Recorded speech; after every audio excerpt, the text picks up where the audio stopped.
Ак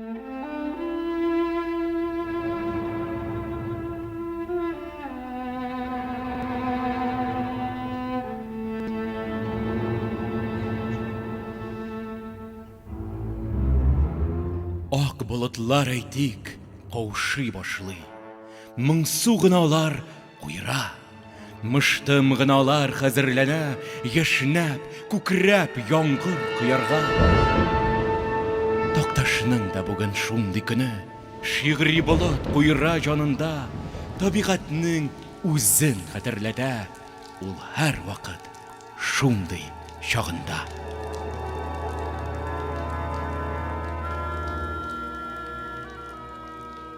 Бу шигъри характеристикада үзе үк таныганча, туы авыр көрәш, бөек еллар өчен кирәк булган татар классик шагыйре Һади Такташ иҗаты асылын ачарга тырыштык без.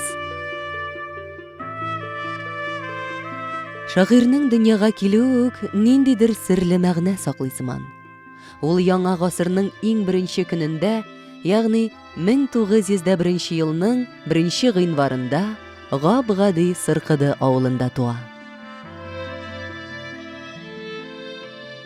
Такташ иҗатының җылылыгы, яктылыгы нәкъ менә шушыннан, авыл тормышыннан, авыл гырыф-гадәтләреннән, туган йорт белән табигый бәйләнештән ярала да инде.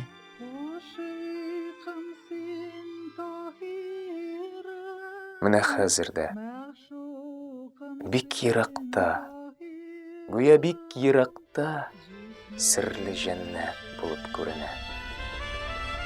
Серле җәннәт. Зәңгәр утлар янган, бишегелгән җәннәт түренә. Мин тирбәләм шунда. Тирбәт әнкәй минем бишегемне, очындыр бер тагын һавага. Шундый рәхәт миңа, шундый рәхәт. Уйный иркен һавада, мин тирбәләм.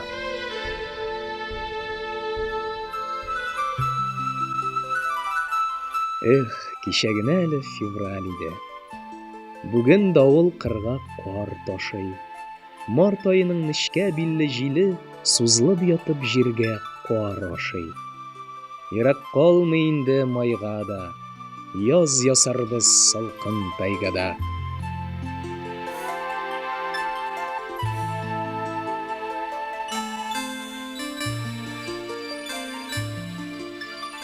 Менә мин бер зәңгәр күзле япь-яшь бала тәпи йөреп чыгам урамга. Кулымдагы нечкә чыбык белән казлар куган булам урамда. Би-би-би-би-би каз бәбкәсе, яхшатланып килгән, сөйләнә. Каз бәбкәсе, белмим телеңне, шуңа бүлешә алмыйм сереңне.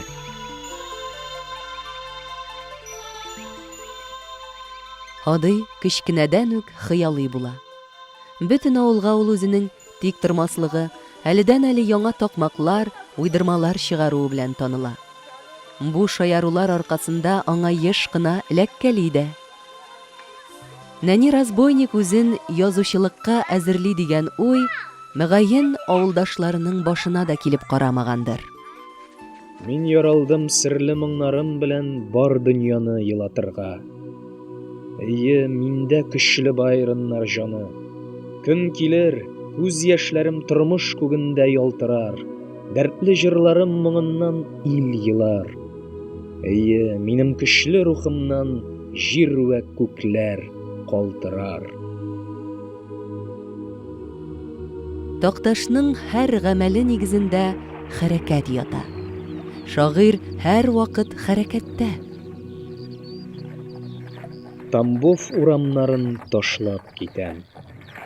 Нишлим, шау-шуларга күңел чыныккан. Давылларда туып канатланган бунтар йөрәк кача тынлыктан. Һади исеме гарәп теленнән юл күрсәтүче, дөрес юлга этәрүче дигәнне аңлата.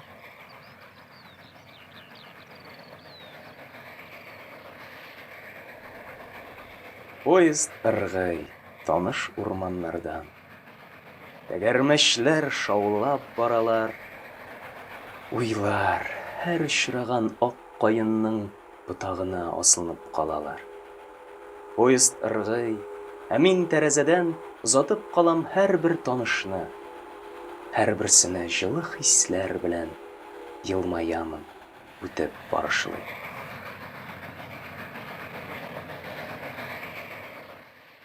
Белемгә, мәгърифәткә омтылу теләге аны Урта Азиягә алып китә. Биредә шагыйрьнең хезмәт тормышы башлана. Ә искитмәле бай шәрык әдәбияты Токташка шул кадәр тәэсир итә ки, ул үзе дә тәүге кат кулына каләм ала.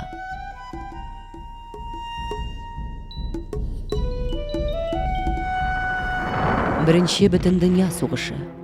Токташ өчен авыр вакытлар. Ул бик тиз арада җитлеге белгерә, тарихи агымының кызулана баруын һәм 20нче гасыр башының фаҗигасын тоеп ала. Кайтса җир өстенә нинди дәһшәт. Сөякләрдән таулар, каннан күлләр күрде. Котырган ил. Былгый-былгый кулларында ялтырата сөңгелләрен, юлларында үлгән ирләр өелеп кала аунап шунда. Җәһәннәмдәй утлар уйный унда сулда. Очам күккә, кайда пәклек, керәм анда җуеп изне, йөрермен анда мин ялгыз ләгънәтләп мәңгегә сезне. Китәм, юк төшми калмас бу минем каргыш сагышларым, тыныч бирмәс ерактан ишетелер ямьсез тавышларым. Кычкырам, ах, ишетәсезме? Эй тилеләр, мин менә куркыныч утлар ягып чыктым тагын җир өстенә. Исьян итеп сезгә каршы соры кортлар, мин менә куркыныч утлар ягып чыктым янар тау өстенә. Бу шигырьләр яшьлек романтизмы гына түгел. Шагыйрь бер кайчанда әдәби мода артыннан кумый. Чырның рухы шундый була. Без караңгы пәрдәләргә чорналып, мәңгелек көрәш уты белән янып, җырлыйбыз өске кабатларга карап, куркыныч гысьян курайлары алып. Ишетәсезме, без яңа юл башлыйбыз, мәңге утларга, кояшларга табан. Социаль үзгәрешләр заманы җитә. Нигезе черек җәмгыять какшый, җимерелә. Токташ яңа чор идеялар белән канатлана. Без җиңәрбез. Бөек планетаны үзебезнең кулга алырбыз. Ерак илләр күкрәгенә тик бер байрак. Безнең байрак белән барырбыз. Яңалык Токташны тагы да югарыга, биеккә ымсындыра. Ул Мәскәүгә шигърият кайнап торган иҗтимагый тормышның бер өлешенә әверелә башлаган калага юл тота. Аңа рус шагыйрьләренең иҗади изләнүләре зур йогынты ясый. Есенин, Маяковский,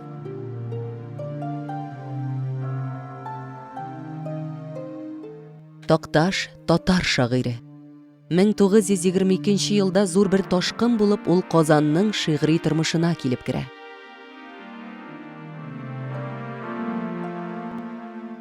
Иҗади мөхит яңа шагыйрьне шул мизгелдә үк кабул итә. Хади Габдрахман Минский, Гадел Кутуй, Хәсән Туфан кебек язучы шагыйрьләр, рәссам Бакый Урманчы, күп кенә актерлар, музыкантлар, журналистлар белән таныша. Казанда аның тормышы гына түгел, иҗаты да яңа этапка күчә. Ул элеккеге шигырь төзелешеннән баш тарта. Әсәрләренең ритмы, яңгырашы үзгәрә, халык сөйләменә якынлаша. Материалым буран, давыл, таңнар, кичәләр.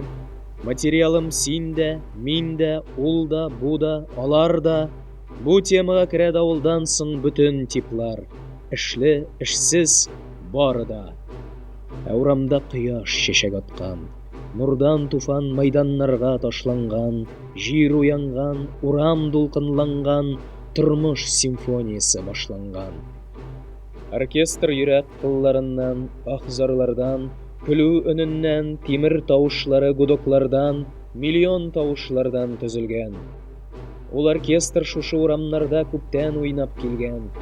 Аның йөрәк үзгеч кылларында үлем тавышлары, кыллык аһәңнәре, корал тавышлары ишетелгән. Ходый Такташның яңалыгы формада гына күзәтелми билгеле.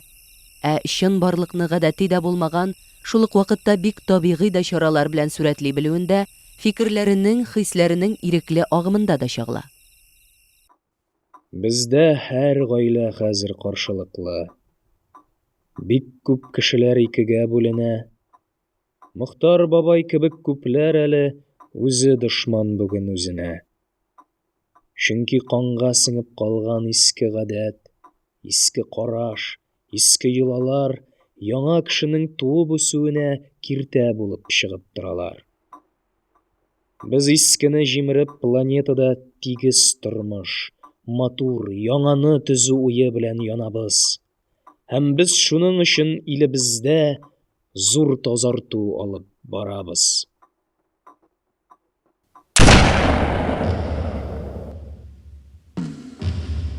Такташ гомеренә кул сузуның сәбәпләре әле дә аңлашылып бетми.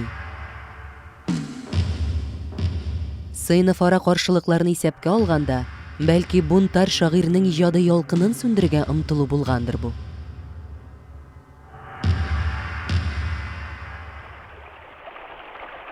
Такташның тормыш һәм иҗат симфониясын эзәргә бер нәрсәнең дә куәте җитми.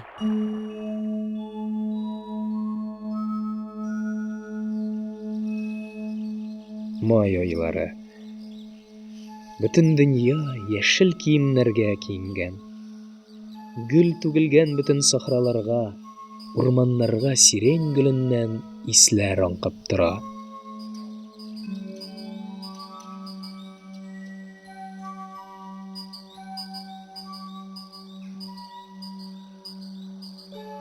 Ак чәчәкләр ява.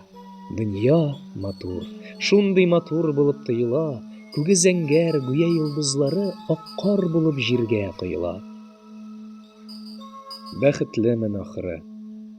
Җир үзенең сөйдерә алды бөтен ваклыгын. Һәр почмагы миңа урын җәйде, күргәзмичә үзенең ятлыгын. Белмим, әллә күпкә, әллә бик озакка, ахыры мәңге оныталмамын Тамбов урамнары уртасында усак яфраклары шаулавын. Алар мәңге минем хыялымда шаулый-шаулый яфрак ярырлар. Карт имәннәр калмый минем арттан, кая барсам озатып барырлар. Бер җирдә югандый ак каеннар, бер җирдә югандый урманнар, бер җирдә юк камыш сабаклары, андагыдай шаулый торганнар.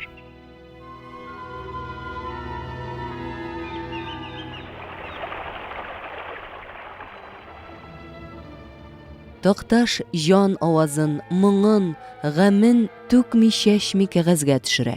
Аның ихласлыгы, ясалмасызлыгы күпләр тарафыннан кабул ителми. Ул елларда еш кына әдәби судлар оештырыла торган була.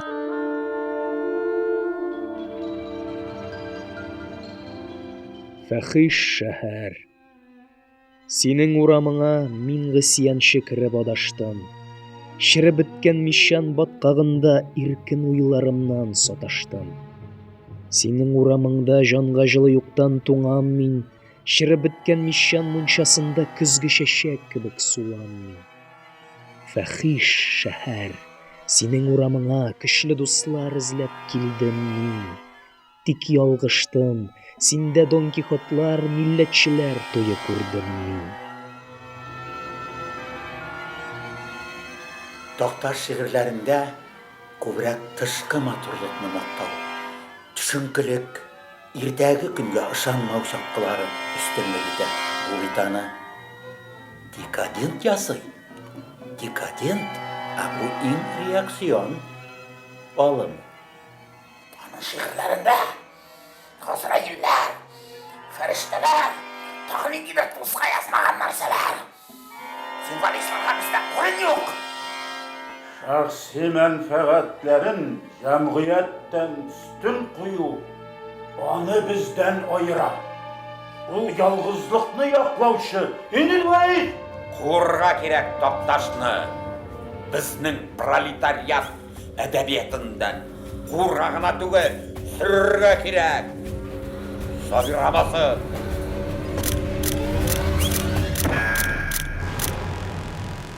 Юк. Әгәр алай итсәм, алар өчен бик зур корбан булыр идем мин. Шул тормышның астын өскә китереп, җимерергә, тармар итәргә әйе. Бу тормышны җимерер, ватар өчен алар килә. Ишетәм, яшь көчләрнең аяк тавышлары ишетелә.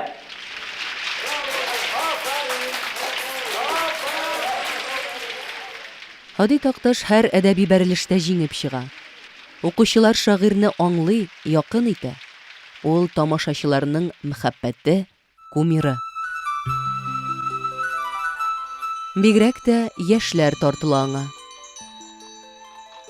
Алар һәр вакыт шагыйрь әйләнә тирәсендә. Нәкъ менә шушы вакытта Такташ үзенең булачак хатынын Казан университеты студенты Гөлширә Мансурованы очрата.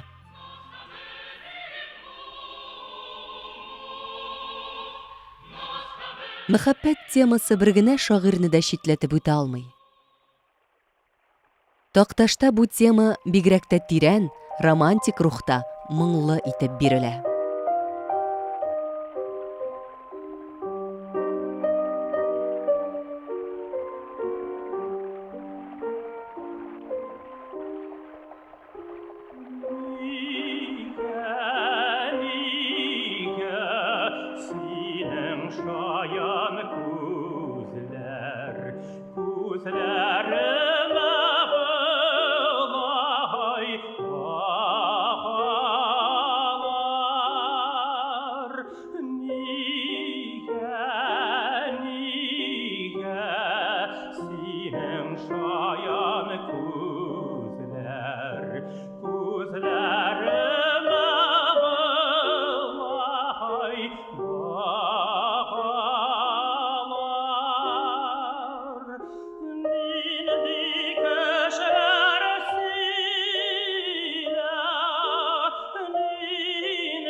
Шагыйрьнең популярлыгыннан тәхеттә утыручылар да файдаланмакчы була. Тоталитар дәүләт тулы фикердәшлек һәм буйсыну таләп итә. Токташ, хәзер синнән җитәкчелек партия идеяләрен турдан-туры пропагандалауны таләп итә. Без сиңа фатир мәсьәләсен хәл итәчәкбез. Эшләгән эшләреңдә ярдәм итәчәкбез. Мин приказ буенча шигырьләр язам. Мин йөрәк кушканда гына, илһам килгәндә генә булай. Сез мине гафу итегез, мин булдыра алмыйм. Булдыра алмыйм. Такташ якты үзенчәлекле шәхес буларак, бар иҗаты белән демагогияга, җан кыллыгына каршы чыга.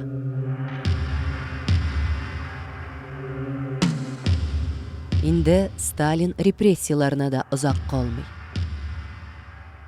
Такташның байтак танышлары бер никадәр вакыттан соң зинданнарда черетеләчәк. Аның үзен дә шундый ук язмыш көтә алыр иде мөгаен.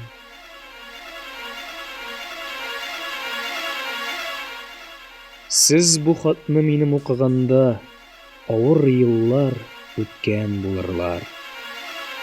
Җирдә яңа тормыш булган булыр. Безнең дәвер халкы онытылыр. Безнең хисләр сездә кабатланмас. Сез ул хисләр белән янмассыз. Безнең бөек чорның каршылыклы кешеләрен аңлый алмассыз.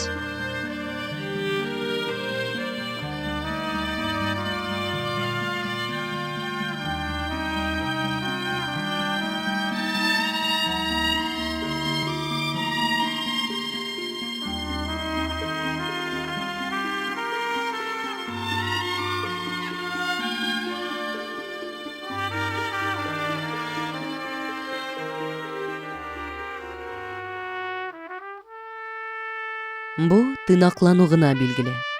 Токташның шигъри җылысы кешеләргә карата мәхәббәт ялкыны һаман яңа буын укучыларын үзенә тарта.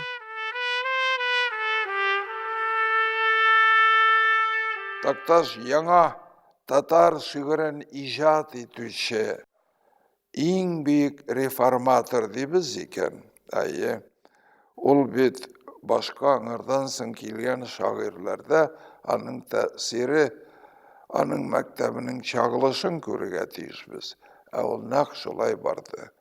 Ләкин безнең чорда, яңа чорда Тукайдан соң Токташ шикелле язган, аның шикелле талантлы, чын мәгънәсендә әле шагыйрь туганы юк. Әдәбият дәресләрендә студентлар белән без Хади Токташны гомере буе матурлык эзләп яшәгән шагыйрь дип өйрәнәбез. Тәүге шигырьләрендә әдип мәхәббәт матурлыгына мәдхия укый. Сымрак, тормышны үлеп яратучы әдип матур дип саналган яшәештә үлемнең гадәти күренешкә әверелүенә, явызлыкка каршы торырлык, матурлык эзли. Хади Токташ хәйләкәр елмаюы астына әйтәсе килгән туры сүзен һәм күз яшен яшергән әдип буларак күңелләрдә сакланыр. Токташ, ул иң шибәр шагыйрьләрнең берсе. Мин аның мәхәббәт тәүбәсе, Алсу кебек поэмаларын яттан сөйлим. Алсу, әйтерсең лә ул минем прототипым. Миңа калса, моннан 100-1000 еллардан соң да Токташ һәм аның мәхәббәт лирикасы безнең кебек кызларның күңелләрен җилкендерер әле. Хади Токташның иҗаты һәр яшь кешенең йөрәк тибеше белән бер ешлыктагы иҗат ул. Шул исәптән бүгенге яшьләрнең дә 30 яшендә үзе өчен тарихны һәм тарих өчен үзен туктатып калдырган шагыйрь берничек тә бер кайчан да картая алмый. Андый шагыйрьнең шигырьләре дә бер кайчан да картаймыйлар. Шуңа күрә Токташ һәр вакыт яшь ул, һәр вакыт яшьләрчә ул. Үзенең бунтарьлыгы белән дә, максимализмы белән дә, һәм бәлки үзенең самимилеге белән дә.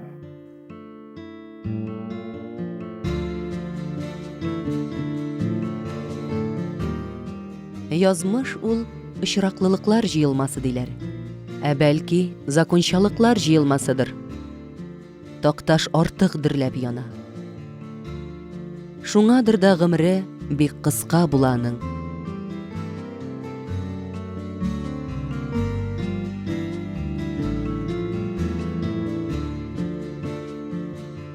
Шагыйрь нибары 30 ел яшәп кала.